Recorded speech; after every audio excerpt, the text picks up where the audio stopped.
This channel does not promote any violent, harmful, or illegal activities. All content provided by this channel is meant for an educational purpose only.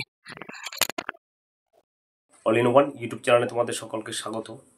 তো বন্ধুরা, জানো সকলে যে পহেলগাঁওতে একটা নৃশংস অমানবিক একটা ঘটনা ঘটেছে এবং তাতে 30 জন ভারতীয়কে হত্যা করেছে পাকিস্তান পোষিত আশ্রিত জঙ্গিরা।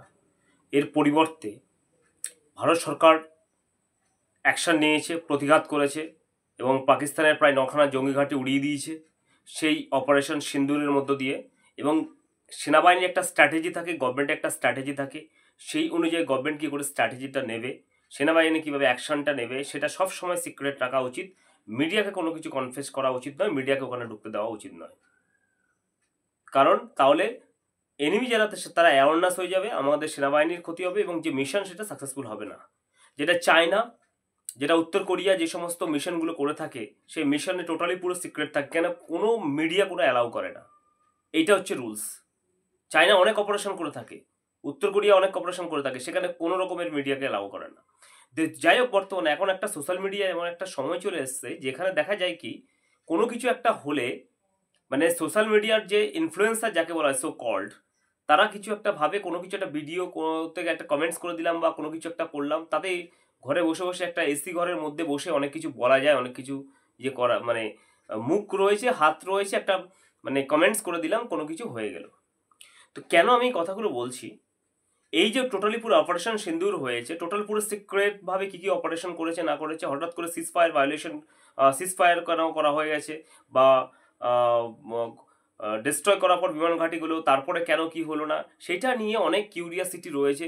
তো গভর্নমেন্ট এবং সেনাবাহিনী কি প্রত্যেকটা ভারতবর্ষের 142 কোটি মানুষের কাছে বলে বলবে যে ভাই আমি ওই মানে পাকিস্তানের 9টা জঙ্গি ঘাঁটি উড়িয়ে দিয়ে ওখানে 1000 জনকে মেরেছি, আর ভালো লাগছে না আর মারতে, ওরা সাধারণত মানুষ, তাই জন্য আমি মারছি না? এটা কি তোমাদের সবাইকে বলে বেড়াবে? কোনো গভর্নমেন্ট এটা বলে যে আজকে চায়না সরকার হলে, চায়না এবং উত্তর কোরিয়া সরকার হলে কিম জং উন বা শি জিনপিংয়ের সময় এটা বলতে পারতে? ভারতবর্ষ একেবারে গণতান্ত্রিক দেশ বলে, হ্যাঁ, সবার একবার কনস্টিটিউশনাল রাইট আছে বলে সেটাকে অ্যাবিউজ করবে, মিস ইউটিলাইজ করবে করে এবং সরকারের বিরুদ্ধে, সরকারের আধিকারিকদের বিরুদ্ধে নানান রকম কথাবার্তা বলবে, এইটা কখনো হতে পারে না এবং এটা হতে দেওয়া যাবে না। কারণ সুবুদ্ধি সম্পন্ন যারা ট্রোল করছো তাদের পরিমাণ সংখ্যায় হয়তো দেখালো নগণ্য 2 or 7%, বাদবাকি অথবা 10%, বাদবাকি 90% যে সমস্ত আমরা দেশের জন্য নিজের জীবনটাকে স্যাক্রিফাইস করতে রাজি আছি, তারা কিন্তু এই সমস্ত লোকগুলোকে ছাড়বো না, তোমরা দেশদ্রোহী। তার কারণটা হচ্ছে আমাদের ফরেন সেক্রেটারি, যিনি একজন আইএফএস ইন্ডিয়া, মানে IFS officer, Indian foreign service, হ্যাঁ, ইউপিএসসি ক্র্যাক করার মধ্যে দিয়ে সার্ভিসটা হয়েছে, সে হেতিভেতি লোক নয়। কতটা পড়াশোনা করতে গেলে ইউপিএসসি ক্র্যাক করে, যারা পড়াশোনা করে তারা জানে। আর যারা মূর্খের মতো 2-1 কলম হয়তো জানলাম, হ্যাঁ, সোশ্যাল মিডিয়া নেটিজেন হিসাবে পরিচিত করছো, তাদেরকে বলছি তারা সমানে অপারেশন সিন্দুরের পর ওই যে মানে হঠাৎ করে আর কি সিজ ফায়ার কেন হলো, সেই জন্য আর কি বিভিন্ন রকমের ট্রোল করা শুরু করেছে কাকে? এই যে ফরেন সেক্রেটারি বিক্রম মিস্ত্রি এবং তার পরিবারকে নিয়েও যাচ্ছে তাইভাবে ট্রোল করা হচ্ছে, বিভিন্ন বিদ্রুপাত্মক কমেন্টস করা হচ্ছে। সেই কিছু কমেন্টস আমার মোবাইল স্ক্রিনে তোমরা দেখতে পাচ্ছ বন্ধুরা, এই ধরনের কমেন্টসগুলো করছে। আর যারা এই সমস্ত কমেন্টসগুলো করছিস তাদেরকে বলছি, তোরা এই বিক্রম মিস্ত্রির যে মিস্ত্রি রয়েছে তার জুতো ধোয়ার যোগ্যও হবি না, কারণ উনি পড়াশোনা করে এই জায়গাটায় এসছে এবং একটা স্ট্র্যাটেজি আছে প্রত্যেকটা যুদ্ধের ক্ষেত্রে, ওয়ারের ক্ষেত্রে।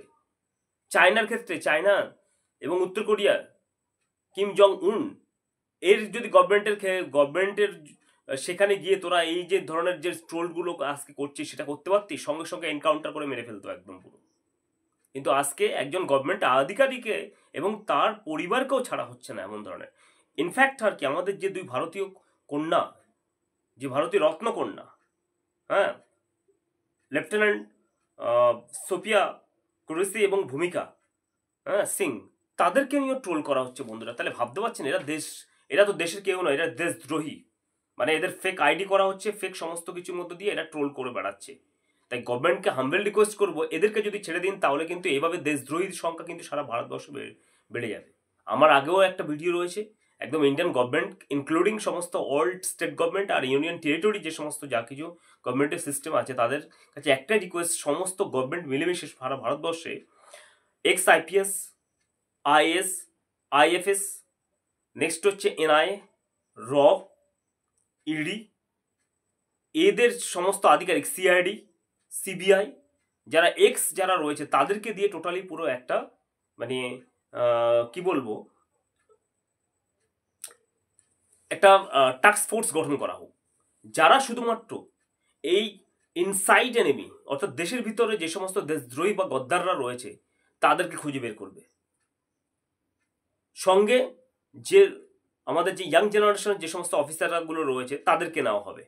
শুধু এই স্পেশাল টাস্ক ফোর্সটা শুধুমাত্র এই জন্যই থাকবে যে দেশের মধ্যে যারা দেশদ্রোহী রয়েছে এই সমস্ত কিছু মানে সরকার, যে সরকারি what ever or which ever government, যে কোনো সরকারই আসুক না কেন, এদের এরকম যারা এই সমস্ত কিছু কাজ করে বেড়াচ্ছে তাদেরকে ন্যাপ করতে হবে ওর অ্যারেস্ট করতে হবে আর এক্সাম্পলারি পানিশমেন্ট দিতে হবে। পানিশমেন্ট এদের একদম পুরো লাইফ টাইম ইমপ্রিজনমেন্ট, ইনক্লুডিং এদের যে সমস্ত প্রপার্টিগুলো আছে সমস্ত কিছু গভর্নমেন্ট সিজ করবে, সিজ করে অকশন করতে হবে, যাতে করে টোটাল এদেরকে সর্বস্ব করা যায়, মানে নিঃস্ব করা যায়, এদের কোনো কিছু না থাকে, এরকম ব্যবস্থা করতে হবে। এই যে এখন বর্তমানে যে আমাদের ফরেন সেক্রেটারি সম্মানীয় বিক্রম মিশ্রিকে যে সমস্ত ট্রোল করা হচ্ছে তার পরিবারকে নিয়ে, even including his daughter also been trolled by some anti Indian or terrorist, তাদেরকে আমি টেরোরিস্ট বলবো।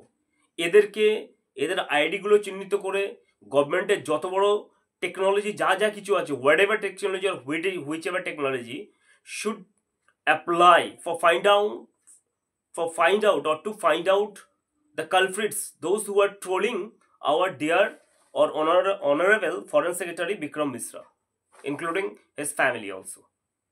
এবং তাদেরকে যারা ট্রোল করছে তাদের এই ফ্যামিলি পরিবার আর আমাদের সম্মানীয় এবং আমাদের প্রাণপ্রিয় যে আমাদের কন্যা ভারতরত্ন যারা সোফিয়া ম্যাডাম এবং হচ্ছে ভূমিকা ম্যাডাম, তাদেরকে নিয়েও যারা ট্রোল করছে, সমস্ত গভর্নমেন্টের টোটাল পুরো এরা নয়, যারা যারা আধিকারিক থেকে শুরু করে সরকারের বা যে সমস্ত কিছু এই সমস্ত ট্রোলগুলো করছে তাদেরকে ফাইন্ড আউট করতে হবে ইমিডিয়েটলি। গভর্নমেন্ট যদি এটা ছেড়ে দেয় তাহলে কিন্তু এদের সাহস আরও বেড়ে যাবে। দরকার হয় ইন্ডিয়ান কনস্টিটিউশনের যে অ্যামেন্ডমেন্টগুলো রয়েছে সেই অ্যামেন্ডমেন্ট করা হোক, নতুন করে বিল পাস করা হোক, করে এই একটা এসটিএফ গঠন করা হোক। এই এসটিএফ এর মধ্যে দিয়ে এই সমস্ত যে সমস্ত সিবিআই থেকে, ইডি থেকে, সিআইডি থেকে শুরু করে তারপরে এনআইএ, র, হ্যাঁ, টোটাল পুরো ইনক্লুডিং অফিসারগুলোকে রিক্রুটমেন্ট করা হোক নতুন করে। যারা অভিজ্ঞ এক্সপিরিয়েন্স রয়েছে তাদের সঙ্গে আমাদের বর্তমান যে সমস্ত অফিসারগুলো রয়েছে তাদের কিছু থাকবে। এবং দেশে কিন্তু বেকার অভাব নেই। লয়াল যে সমস্ত যারা মানুষ রয়েছে, যারা দেশকে ভালোবাসে রিয়েলি, তাদের দরকার সাইকোলজিক্যাল টেস্টের মধ্য দিয়ে তাদেরকে রিক্রুটমেন্ট করা হোক। একদম স্যালারি সেন্ট্রাল গভর্নমেন্টের যেটা রয়েছে সেটার কোনো প্রয়োজন নেই, অত টাকা স্যালারির প্রয়োজন নেই। একটা মানুষ চলতে গেলে যতটা প্রয়োজন হয় অত দিলে হবে, একদম 1 লক্ষ লক্ষ টাকা কোনো স্যালারির প্রয়োজন নেই। যে একদম অষ্টম পে কমিশন, নবম পে কমিশন, 12 পে কমিশন, এই সমস্ত কিছু প্রয়োজন নেই। আমাদের যেমন রাজ্য সরকারের মমতা ব্যানার্জি যে স্যালারিটা দিচ্ছে সেরকম স্যালারি হলে একটা মানুষের চলে যায়, সেরকম করে দিয়ে যারা রয়েছে তাদের সঙ্গে কিছু নতুন নিয়োগ করা হোক। ইয়াং জেনারেশন থাকবে, তারা শুধুমাত্র ফাইন্ড আউট করবে ডিটেকটিভ কিটসের মধ্য দিয়ে, অর্থাৎ নতুন নতুন যে সমস্ত আধুনিক টেকনোলজি ব্যবহার করে এই সোশ্যাল মিডিয়ায় যারা এই সমস্ত দেশের বিরোধিতা পোস্ট করছে, দেশের বিপক্ষে বলছে, দেশের সরকারকে নিয়ে হেয় করছে, পাকিস্তানের গুণগান গাইছে, বাংলাদেশের গুণগান গাইছে, তাদেরকে মানে ডিটেক্ট করা হোক, তাদেরকে ন্যাপ করা হোক, লাইফ টাইম ইমপ্রিজনমেন্ট দেওয়া হবে এবং তাদের সমস্ত প্রপার্টি সিজ করতে হবে, অকশন করতে হবে, তাদেরকে নিঃস্ব করে ফেলতে হবে। তবেই কিন্তু এরা কিন্তু শুধরাবে, এই দেশদ্রোহীরা, নাহলে কিন্তু শুধরাবে না। এরা তো দেশদ্রোহী। যারা যারা এভাবে একজন ফরেন সেক্রেটারিকে যিনি আমাদের দেশে সার্ভ করছেন এতদিন ধরে, এত এক্সপিরিয়েন্স, এত এডুকেটেড একটা পার্সন, সেই ব্যক্তিকে নিয়ে এরা ট্রোল করছে। আরে তোমরা কি যুদ্ধের সম্বন্ধে কি জানো? What do you know about the war? Have you any experience about the war? যুদ্ধের সম্বন্ধে কোনো আইডিয়া রয়েছে? না জেনে একটা ট্রোল করে দিচ্ছ। সেখানে কি হয়েছে, পাকিস্তানে ব্রহ্মোস কতটা তাণ্ডব চালিয়েছে সেটা জানো? কেন মানে এমার্জেন্সি হিসাবে কেন ওই যুদ্ধটাকে সিজ করা হয়েছে? পাকিস্তানের 9টা এয়ারবেস ধ্বংস করে দিয়েছে। সেখানে কত টেরোরিস্ট ছিল, সব টেরোরিস্টরা কান্নাকাটি করছে, বন্ধ, সব ডিস্ট্রয় করে দিয়েছে। আর তোমরা বলছো আরো কিছু করতে। আরে যারা ট্রোল করছো তারা যদি ইন্ডিয়ান হয়ে থাকো তাদেরকে বলছি একদিন শুধুমাত্র যুদ্ধকে বর্ডারের ওখানে গিয়ে দাঁড়াও, সেনাবাহিনী থাকবে না, তোমরা যারা ট্রোল করছো তারা 50 জন 100 জন হয়ে ওখানে পাকিস্তানের বর্ডার সামনে তোমাদেরকে ছেড়ে দেবো।